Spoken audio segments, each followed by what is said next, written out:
So introducing a new sibling to a family is really exciting, but can be really emotional. So mamas, if you're really emotional when you reunite with your toddler who you maybe haven't seen because you were in the hospital, or you get really teary-eyed because this is just like such a big moment, you're not alone.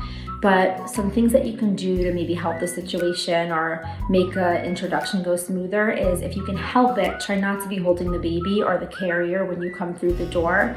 Give it a moment and reunite with your older child. First, get some hugs and some I miss yous in there, then slowly introduce them to the baby.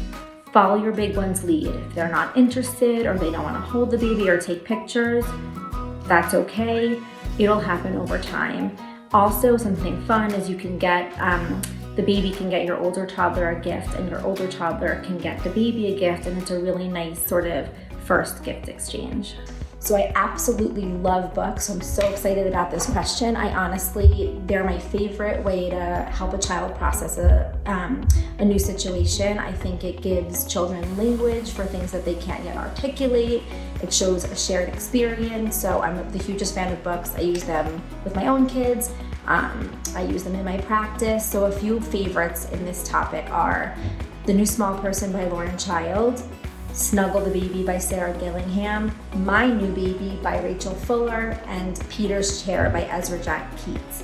Some of my favorite parenting books around this topic are Siblings Without Rivalry by Adele Faber and The Emotional Life of a Toddler by Alicia Lieberman.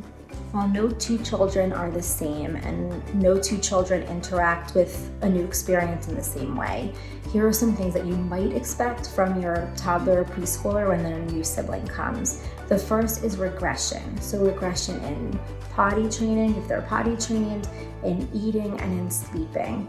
Oftentimes, toddlers and preschoolers look for ways to control things when their life feels out of control, and these are the ways that they do it because they have the most control over toileting, sleeping, and eating. The next thing you might see is so much interest in the babies where they're smothering it, to zero interest where they're pretending it doesn't exist. And both of those things are completely normal, and they will even out over time.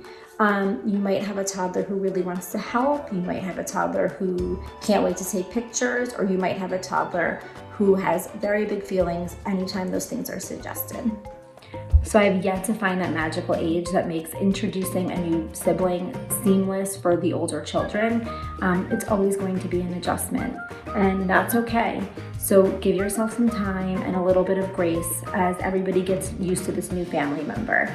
And thinking about ways to build self-esteem for your toddler, that really comes from giving them opportunities to make their own choices, to do things independently, to help out around the house, to feel really validated in what they're feeling. Those things will give your child self-esteem.